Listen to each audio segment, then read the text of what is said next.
We've talked about the plasma membrane and how the plasma membrane is what we call selectively permeable, which means it chooses what's allowed to go in and what's allowed to go out. And all materials entering or leaving the cell have to pass through the plasma membrane, which is also called the cell membrane. And if you remember, I always compare the plasma membrane to a screen door. If you're small enough to fit through the holes on the screen, you can go back and forth without the cell not having to do any work at all. But if you're too large, like a bug, you have to physically stand up and open the door to get the bug out. So the plasma membrane is the same way. Remember, it's made up of these phospholipid bilayer, and the phosphates, the little round heads, think of them as tennis balls. If you put a bunch of tennis balls in a box, they don't stack evenly. Because they're round, there'll be gaps in between them.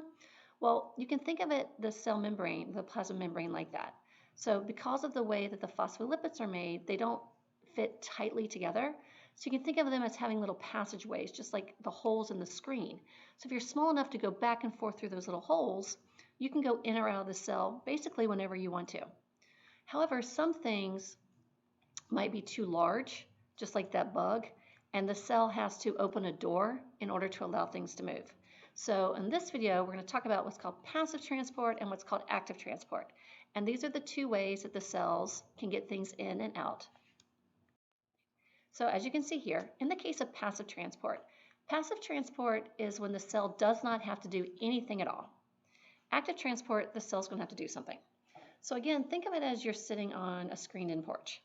And it's a beautiful day outside, and there's a nice breeze, and the breeze is blowing, and it's very comfortable, you're very cool.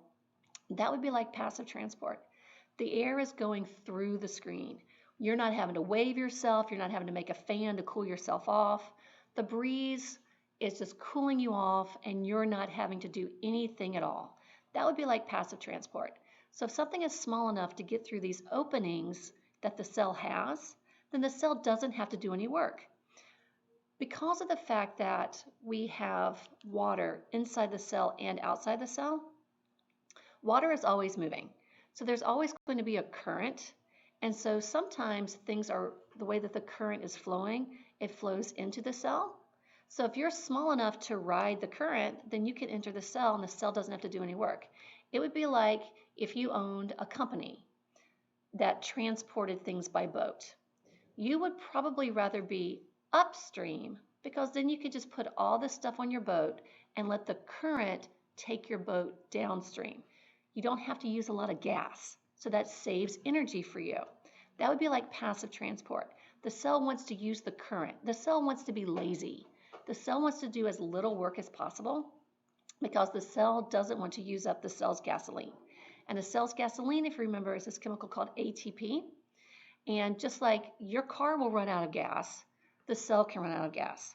And so when you're driving, you learn where you can take your foot off the gas and just coast. Well, passive transport would be like the cell coasting. The cell, things can enter the cell, things can leave the cell, but the cell doesn't have to physically do anything. So that's like you sitting on your porch and pollen flies in. Okay? That pollen is small enough to get through those gaps on your screen, or the breeze blowing in. You don't have to do anything, it's just going to happen. Active transport would be the opposite. Active transport is when the cell has to physically use gasoline in order to do something. It's like you climbing uphill, as you can see in this picture. Passive transport would be like you just kind of riding your bike down the hill. You don't have to pedal, but you still move, you still go somewhere. Active transport, you'd have to pedal, you'd have to use energy, you'd have to use gasoline, you have to hit the accelerator. So if things are small enough to get through the natural openings of the cell, or maybe the current is flowing into the cell and you have something you need to spit out, so it's like you having to swim upstream, the cell has to use energy. And when the cell has to use energy, that's what we call active transport. So in the case of passive transport does not use energy. So it would be like you riding your bike downhill. And the formal definition is movement from high concentration to area of low concentration. Basically, think of high concentration as an area that's really crowded, and low concentration as being an area where there's a lot more space.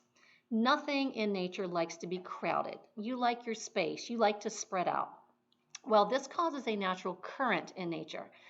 Things are always moving.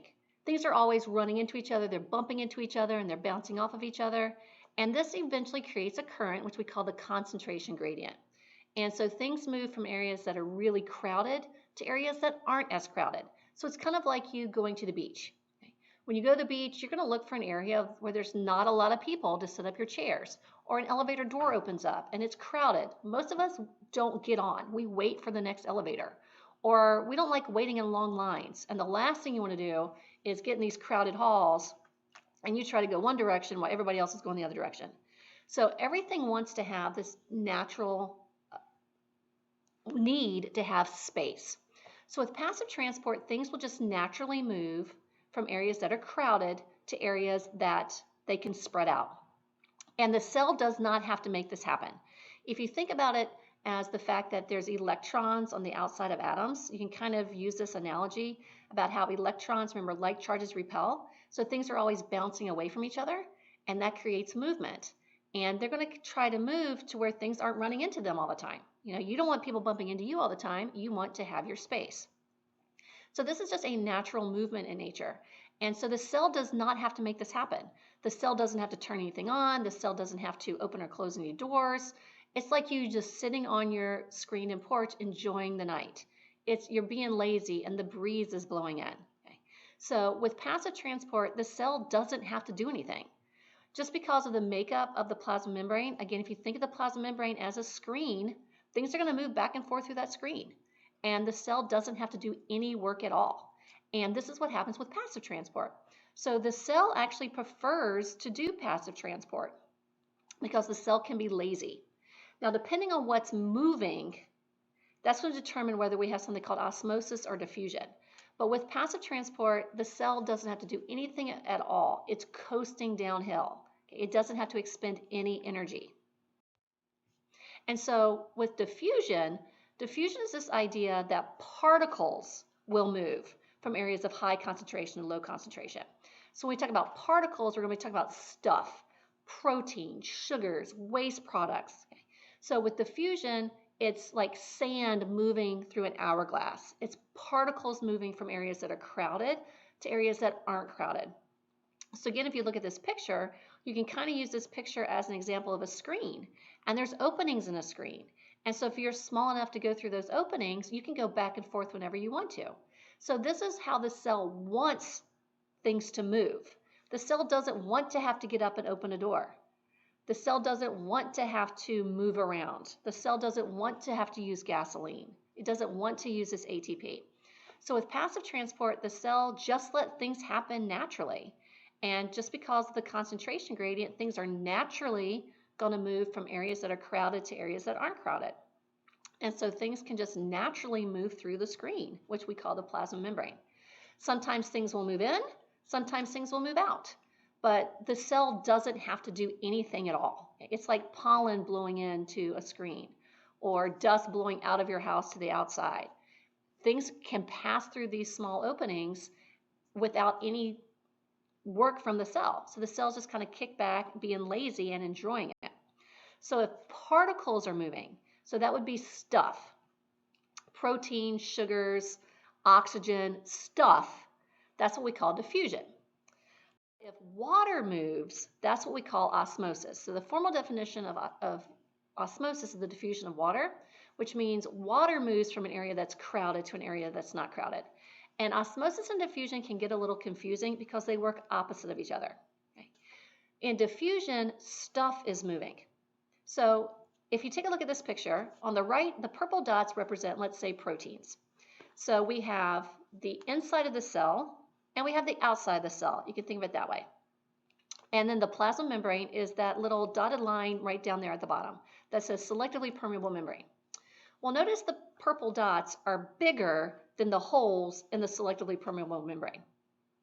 Well, based on the law of diffusion, the purple dots are going to try to move from the right side to the left side. They're going to try to move from where it's crowded to not crowded. The problem is they're too big. So osmosis kicks in. If this were diffusion, the purple particles would move from the right to the left. Well, this is osmosis, and osmosis is going to be water moving. Well, if you look at this picture, there's more water on the left side than there is on the right side. And water is small enough to get through those small openings. So, since the purple dots can't move, water gets the chance to move. So water will move from the left side to the right side. So water moves from where it's more crowded with water particles to where it's less crowded. Always think of it as water washes. So if these particles were salts, like on your skin, water would want to wash that salt off your skin. So water is going to move to wash things away. So osmosis and diffusion tend to work opposite of each other. If we were talking about diffusion and the purple dots moving, the purple dots want to go from the right side, which is crowded, to the left side, which is not crowded. But they're too big to pass through those openings. So therefore, water will move to help them spread out. So water will go from the left side, where it's crowded with a lot of water, to the right side, where it's not as crowded with as much water. But in both cases, the cell doesn't have to do anything at all. The cell's just sitting there and letting the water move or the particles move wherever they want to go. But in the case of active transport, there's two situations in which active transport can occur. One, we can have movement from an area of low concentration to an area of high concentration. That would be like you having to swim upstream or having to ride your bike up the hill. In this case, they're moving against the concentration gradient. And so the cell has to do work. This would be like you sitting on your screened-in porch and your friend rings the doorbell. And the door's locked. So you can decide whether you want to get up and open the door or not. Remember, the plasma membrane is selectively permeable. It can choose what it lets in and what it lets out in some instances. Well, we talked about these things called integral proteins. And integral proteins are examples of what we call pumps. But this is a door that can be opened and closed. But that door is not going to open by itself. So the cell has to decide, okay, am I going to open this door to let things go back and forth? And there's two situations in which the cell would do that. Like it says here, sometimes you got to swim upstream. So the current's going one way, but you got to go the other way. Well, that uses energy. Okay? You know it's hard to swim upstream. You know it's hard to ride your bike up the hill because it uses energy. So this is why the cell doesn't really like to do active transport if it can help it. But sometimes it has to bring something in or out that's just too big to get through the gaps. Okay? Again, it's like there's a bug flying around on the inside of your screen-in porch, and that bug is too big to go through the screen. So you've got to get up and open the door to let that hornet outside.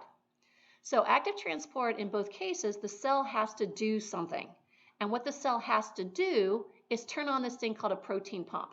So just like a water pump, that handle you have to pump up and down to get water to come out. Active transport uses these pumps to push things in or out of the cells. And so these protein pumps are carrier proteins. They can push particles across the membrane. Sometimes they form a tube, so things can go back and forth. These things called channel proteins that we talked about. But protein pumps, just like you have to pump up the tire in the air, you have to use a pump to pump up your tires. You have to use work. You have to pump the air in. That's hard work. Protein pumps are doors that your cells have to open and close to let things in or out.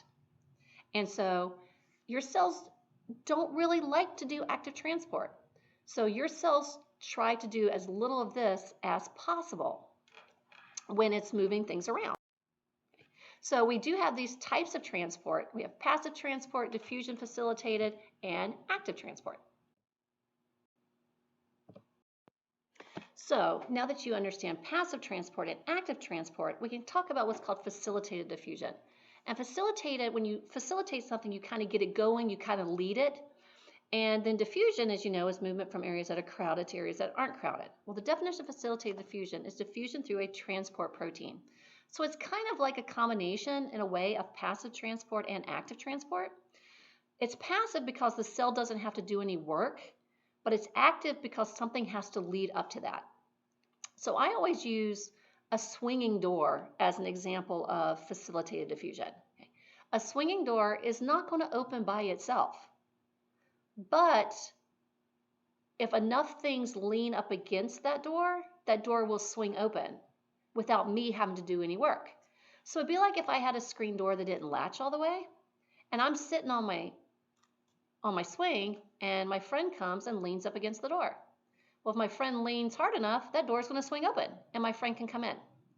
It's still active transport in a way because the door has to open, but it's passive because I didn't have to do any work. I didn't have to stand up in order to get the door to open for things to move inside or out. Just two more things. You'll see what's called endocytosis. As you guys know, endo means inside and cyte means cell. So endocytosis is basically how the cell brings in large particles. This is active transport because notice it has to make, it basically would be like you scooping up a bunch of stuff into a bag, and it creates a vesicle. And its opposite is going to be exocytosis. This is when, as you can see here, the cell spits things out.